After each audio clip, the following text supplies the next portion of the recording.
So why on earth do I smoke? I don't know. There's a million perfectly good reasons to smoke, in my humble opinion. And yeah, it really does come down to things like sticking it to the man and being like, I don't buy 1 inch of your pharmacological drivel health propaganda, and I don't believe for a second your po-facedness at trying to convince me that you have nothing to sell, or that you're not trying to sell things, or you're not trying to make things illegal for profit, um, or something's crooked and shady and corrupt and fucked up with the whole business of you trying to criminalize something or adding yet more tax to it. I think you figured out how to worm your way into a little advantage in the system of one description or another. And it could come down to something as simple as people investing in vapes companies, or it could come down to something like people like the pharmacological industry wanting to shift yet more medication, like that medication that was out there for years to try and get people off smoking, and all this smoking cessation claptrap. And it's it's horrifying to have to look at it. It's horrifying to have to look at the fucking system.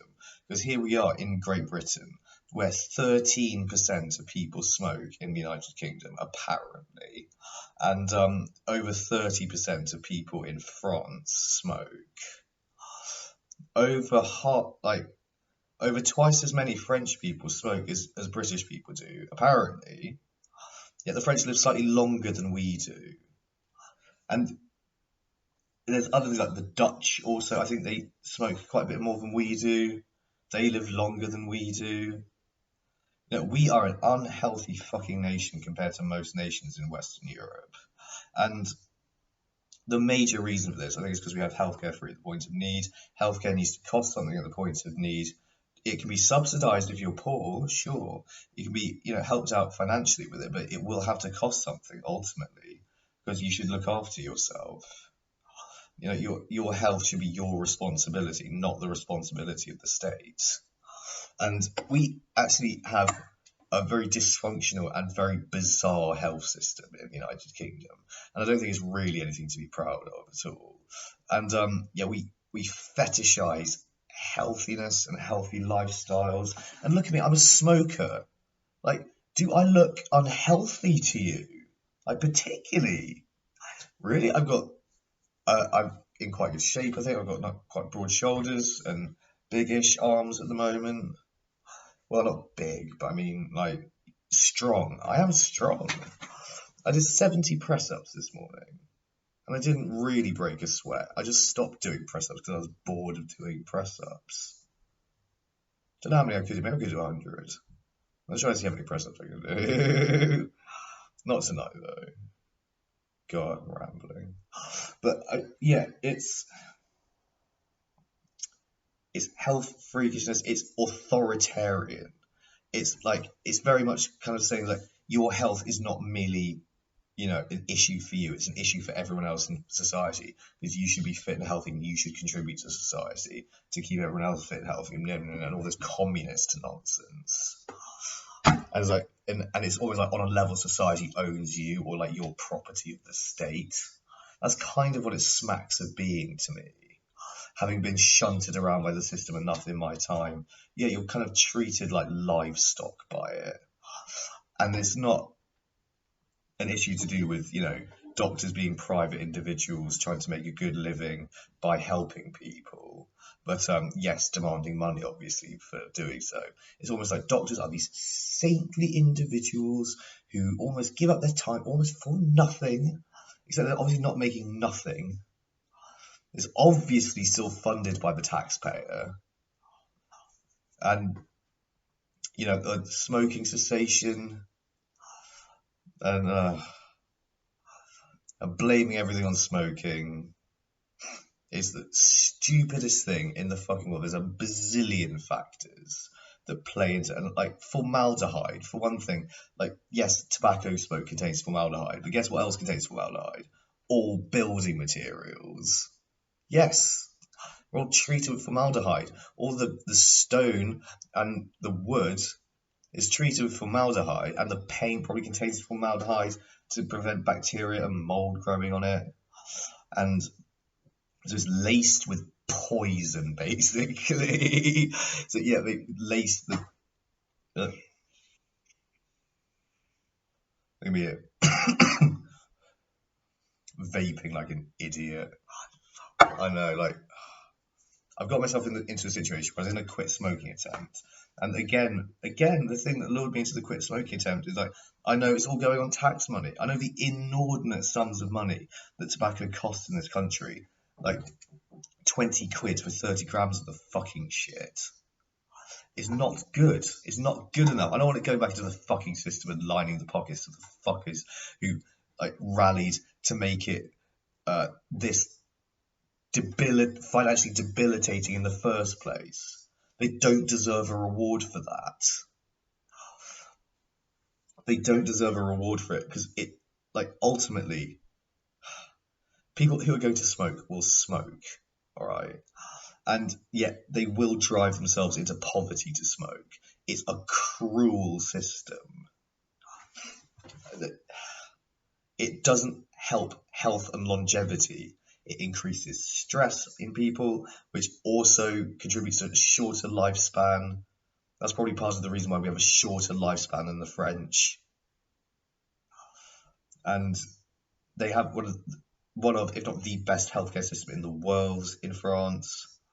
And there is no reason on this sweet earth why we couldn't have exactly the same thing. There is like France is not a richer country, I don't think, particularly than the United Kingdom. Not per capita anyway, or it might be slightly, but like we can get there. We can definitely outdo the French. We can do as well as the French in healthcare. We can do as well as the Dutch. We can do as well as the Germans. These aren't like special countries. I mean, for fuck's sake, we can do as well as the Spanish, can we not? Apparently we can't. And guess what the Spanish have got also that we don't have, which we desperately need in the United Kingdom? Decriminalisation of cannabis. And really what we need is legalisation of marijuana, psilocybin, the rest of the non-addictive hallucinogens, except maybe LSD, and kind of like licensing infrastructures for purchasing harder drugs like heroin if you want to purchase that to do it recreationally. You should have a kind of heroin license or something. Or like a cocaine license where you're like given X amount of cocaine per month that would be thought to be not addictive or something. If cocaine's your thing, you know what I mean? Or if you want to do cocaine, it shouldn't just be a free for all for over 18s, I don't think, on cocaine. But yeah, something. But weed should be absolutely illegal in whatever quantity you want to buy it in. Likewise should psilocybin. You can take any amount of weed, psilocybin, it's not going to hurt you. As for the others, like discretion, or like, well, not discretion, but well, yeah, at the discretion of the purveyor of it. More like, have someone responsible selling it. I'm imagining like an older sort of hippie dude with dreads and like, are you sure you want? And be like, yeah. Well, then you need to go up to like a different level of your drugs card or whatever it ends up being. I don't know. We'd have like an Oyster card, wouldn't we, for drugs in the United Kingdom? Because would.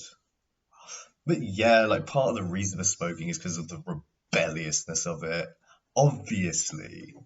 Like, I'm not going to stand for this fucking claptrap, this bullshit. It suppresses your appetite, keeps weight off you, it stimulates the brain. Like, I'm not saying smoking makes you more intelligent, but all I'm saying is, if there were a substance that made you more intelligent, would it not be the most addictive substance you know about? Well, it would, wouldn't it? You couldn't get enough of the fucking shit if it made you more intelligent for 15 minutes, which I think smoking actually might do, but that's just my opinion. I think it's like something to do with brain chemistry and like increasing brain density, possibly, which has been associated with higher levels of intelligence in mammals. Yeah, maybe that. I don't know. maybe because it starves the brain of oxygen, it actually makes it use oxygen more effectively, or makes it more effective somehow at metabolizing, sugars and whatnot and burning energy. It makes it do all that more efficiently. I don't know. I don't know. I don't think it's half as bad for you as people make it out to be, though. I think it's more like having like unhealthy food or junk food. Like every day is bad. Sometimes it's fine, and that's maybe my ambition is to become more like a vapor, where I vape mostly but smoke here and there, or smoke a cigarette here and there, like I'm rolling at the moment. Just all this talk about smoking, it just makes me want to smoke. It's horrifying. I do hate the feeling of being addicted to it. It's like it owns me. It's so addictive. But then again, like, does it make you cleverer? But then again, if it were to make you stupider, would it not make you stupider by firstly convincing that you become more intelligent? That'd be a good way to go out tricking your ass now, wouldn't it? Yeah, it would. Like, by what demonstrable means you become more intelligent than you were when you were 13? I asked myself. Your first response is like, I don't think I've personally become more intelligent, but I think I've become more creative, certainly, and more imaginative. Or I have a more active imagination and perhaps like a more twisted sense of humour. And it makes me edgier, I think, on a level.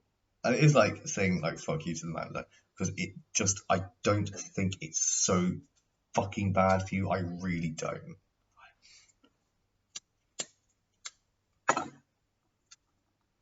Bertrand Russell smoked every day of his life. He died at like 98 or something.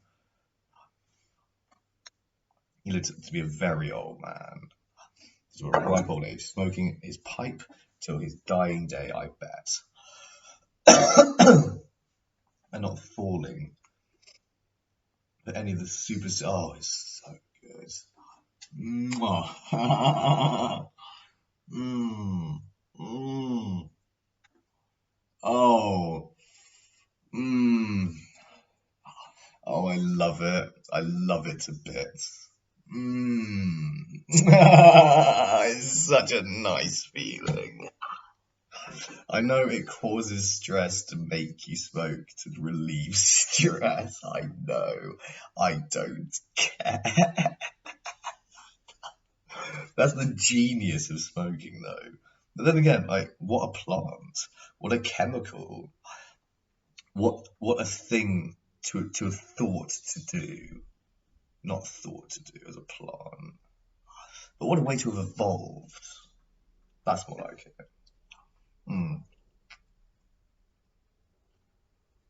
An interesting conceit of nature that you would create something this delectably addictive. It is, as Oscar Wilde actually said about cigarettes, they are the perfect pleasure because they are exquisite and they leave you unsatisfied. Think about that. Is that not the perfect way of describing cigarettes, though? Any smoker will tell you. It's never quite long enough, but if it were longer, you'd start hating it and be like, ugh. If you had a king skin cigarette, so when do you ever do that? A rollie that's a king skin. Like, this is like, I know, like teenage smoking. I know, like a grown up shouldn't have hand rolled cigarettes, should they, particularly? It's like teenage boy introductory smoking, isn't it? The rollie, because it's cheap. But no, it's for any age, obviously. Everyone should be able to roll cigarettes, definitely. And tailor-made is just too fucking expensive. Like, that's what an American will think of you for smoking roll-ups, isn't it? Well, I don't know. What am I saying? I don't know. Oh my God, it's delightful. But there's something special about rollies. They're just perfect sometimes. Like sometimes a roll is just the perfect thing, the ideal pleasure, because it's caustic and it is dirty and mm,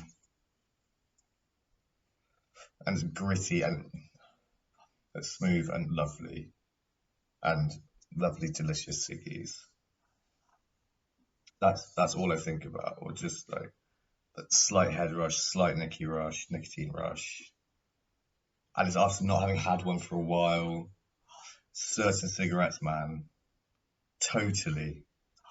It's it's like yeah, perfect cigarettes. Sometimes you have like the moonlight, whatever poetic it is, and you're just out there smoking, looking up at the stars. All the non-smokers are inside going, smoking, smoking. Isn't it antisocial? Well, yeah, maybe it is a little. We're all in the gutter with some of us. I'm looking at the fucking stars, bitch. That's what's going on. That's what's going down in my life. I'm contemplating the universe with cigarettes. Beautiful. I smoke a pipe as well. I've learned how to smoke a pipe. It's all about the bowl packing. You've got to pack the bowl correctly. That's very important. And burning it properly as well. I'm not brilliant at it still, but I can do it. Just about to keep a pipe lit. It's all about being able to keep one lit for a long time, though. Challenging stuff to it, but no, like without smoking tobacco, I wouldn't have smoked marijuana, I don't think. Also, so I'm glad of tobacco having introduced me to weed. And in European society, we almost always smoke weed with tobacco. We very often combine the two. Or it's typical to. And I suppose like non-smokers can smoke like pipes and blunts and bongs. And plenty on offer for non-smokers. I mean, for fuck's sake, you can eat it. Like, please. Yes, have some marijuana. Definitely. That's what we want to be like. You're smoking it, like, you don't have to. Like, because we are the cooler ones. Ultimately, we really are. Smokers are clearly cooler than non-smokers. This is evident by the fact that, like, you don't have to smoke if you don't want to. No one is forcing you. Whereas you're like, you must not smoke. And that's a problem. We're saying you don't have to do anything you don't want to do, not at all. You don't need to smoke. I happily give you a cigarette if you want one, etc., etc., etc. Talk them through it. As if this is 100% your choice. This is your decision to smoke. Now, I have nothing to do with it while I'm facilitating it, but this is your choice as an adult to smoke. And but they're like, you must not do this. You must not make your own decisions. They're saying like, we know what's best for you. Yeah, it's always a condescending sort of thing, isn't it? Thing like, don't smoke. Like, I'll tell you what. Like, why don't you stop telling other people what to do with their time and their bodies and their health, and let people make their own fucking decisions? Like, we the smokers, we're the ones offering people a decision. One cigarette will not get you hooked on cigarettes, I promise you. The point at which you become a smoker is when you buy your first tobacco or cigarettes. Then you're in the club. If you want to join, it's difficult to quit. Everything they say about it is true, probably. Does it kill you? I expect it can kill you, yes. I know there is an overdose amount of nicotine that you can have, which will certainly kill you. Nicotine is a deadly substance, but it's not contained within your average pack of tobacco or cigarettes. And you can smoke a lot and it won't kill you. You can smoke really a hell of a lot of tobacco and cigarettes, and you will not kill yourself if you keep yourself in good shape and do what, like I do, dairy farm outdoors work and working out. So yes, and yeah, like also smoking is the perfect complement to being tired. It's the perfect complement and solution to being hungry. It's I think by dint of the fact alone that it can cause within oneself the cessation of the feeling of hunger and that you choose to medicate against that. I think that alone is a mark of intelligence among smokers. Because hunger is very annoying, and listening to the pangs of hunger all the time can lead one to becoming overweight and hence less healthy than a smoker, or less healthy than a thin smoker, if you see what I mean. So it is an evil, I think. I think yeah, too much of it is certainly bad for you, fine. But then again, too much of anything is fucking bad for you, is it not? Like, there's always too much of a good thing, certainly.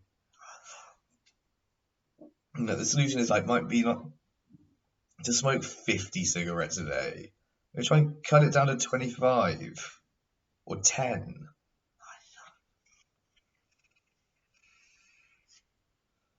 Like, well, obviously all the black and lung pictures you see, they're from people who in the past were just constantly smoking. Okay, that's from people who smoke constantly, but you needn't be like that as a smoker. It's just like the anti-smoking rhetoric is deeply paranoid, for one thing, highly paranoid.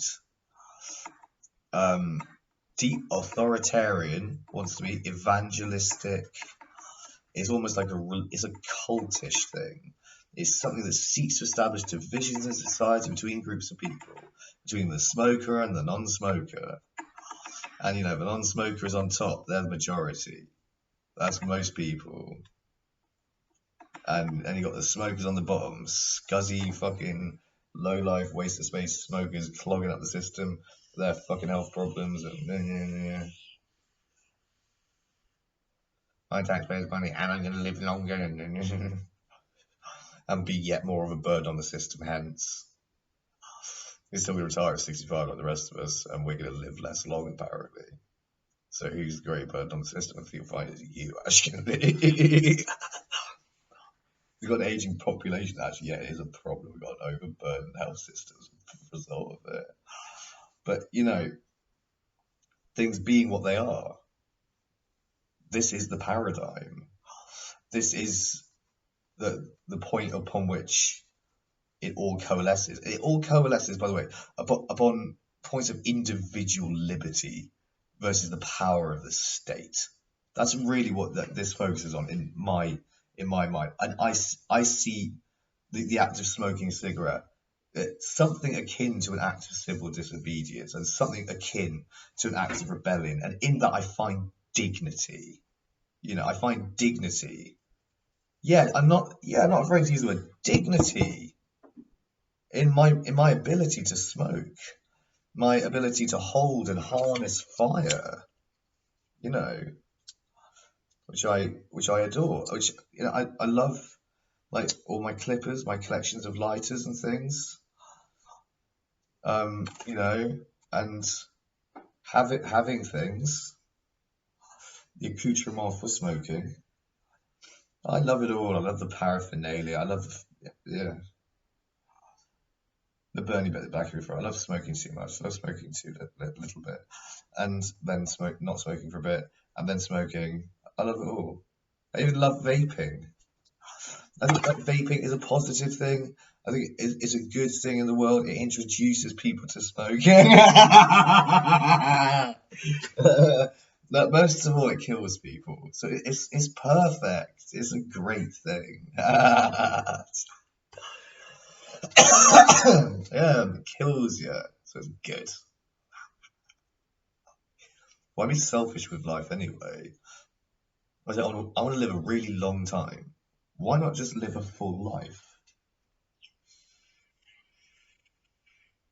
Like, 'cause I would have more time to do the things I want to do. Like, what's that? Watching more sport on TV, or like potter around in the garden as an 80-year-old, or what is it? What did you really envisage doing at a time that's so fucking important? Don't wait to don't wait to live in your retirement. Live now. Live right the fuck now. Don't wait around for. Oh, it's the stupid. This is a stand-up set, isn't it? I've recorded like this. I'm gonna put it out online, see if I get any feedback from it. It's basically what the set's gonna be. Shit, it's working up in minutes, isn't it? Yeah. Okay. This is how I'm working out my comedy. Yeah. Live right the fuck now. Do what it is that you want to do in life. As a wise man and as a well-intentioned wise man, I think once told me, don't do anything in life you don't want to do. Just do what you want to do in life. You're here, you're alive. You might as well get on with the business of being alive, doing things that you want to do. And if it happens that, the slight and serene high you get off of a little bit of nicotine or a little bit of browned former plant matter, do it. Fine, like just relax, okay? Calm down. You're allowed to smoke. It's good. They want to make it illegal. I know it's a militaristic, dictatorial kind of old-fashioned, yeah, deeply old-fashioned, very kind of jackbootish, isn't it? Authoritarian. It's all that shit from the past. It's all that shit from Protestant churches and all this. They must smoke. It's the work of Satan. And have you ever considered that Satan is probably God's enforcer? That Satan runs hell, right? So Satan's not more powerful than God. He originally tried to take God's throne, but God defeated him because God's all powerful. And like Satan wasn't more powerful than God then. He's not more powerful than God now, but he punishes the wicked on God's behalf. Because presumably God could just empty hell if he wanted to and forgive everybody in hell and say you've suffered enough and it's all over with hell. But then would he be benign or evil? You know what I mean? It's a problem with evil, isn't it? Like you shouldn't smoke, you'll go straight to hell. Burn in damnation for your burning of plants.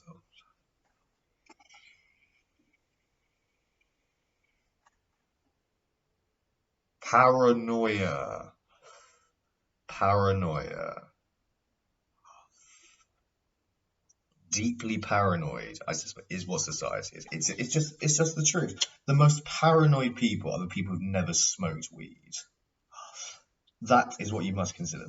Those are clearly the most paranoid people. Weed is so innocuous, for one thing. It will get you high. You'll be high for about 6 or 7 hours smoking weed, or maybe not even that long. It depends if you eat it or not.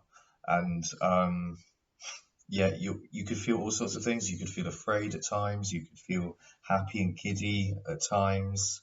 You could experience fits of laughter. And it's when weed's like that, it's very much like a trip, isn't it? Well, it is a trip, really. Like your first few experiences with weed, I would say are very much like a trip. You know, where you're kind of laughing, you can be in hysterics, you can feel very lightheaded, and the world is a beautiful and amazing and yeah, like somehow new place also, or seen in a new light, I think. And all these sorts of experiences of reframing our consciousness and choosing to imbibe or certain compounds or take in certain compounds and have visionary experiences often and reliably with things like magic mushrooms, DMT, and so on, both of which I've taken. I took DMT in the form of ayahuasca. I haven't taken smokable DMT, though I want to. I want to try that. But yeah, and we can reliably induce visionary experiences now via these means. And there's absolutely no reason why we shouldn't. I think it challenges our psyches with great, you know, and profound, and it challenges our psyches with the profundity of existence and the profundity of the mind and the power of the brain. And yeah, we can, via seeking to understand these experiences, I feel richly contribute to our understanding of how the brain works, how the mind works, how the two interface, and yeah, we can gain a rich understanding of ourselves via doing so. Ourselves as an organism and ourselves as individuals within a society and all this sort of thing. We can certainly gain huge amounts of insight into those things, I think, via these means, via these tools that we have at our disposal in nature, that God, if you like, very kindly put on earth at our disposal, or which form part of God, in my opinion, as a pantheist. And Christian, actually, I think. Since I do believe that in the existence of Jesus of Nazareth as a historical figure, I just think that the story has been twisted somewhat by the people who recorded it. And that actually was an elaborate prank for the stag weekends and all that sort of thing. So I'm an Anglican prankist pantheist. That's just what I am. And no, smoke, experiment with drugs, do these things, yes. You will live a richer, fuller, happier, more profound existence, I think, as a result of doing so. And yeah, I think living more conscientiously as well is what you'll end up doing as a result of doing it. So yes, thank you everyone for watching. Bye bye.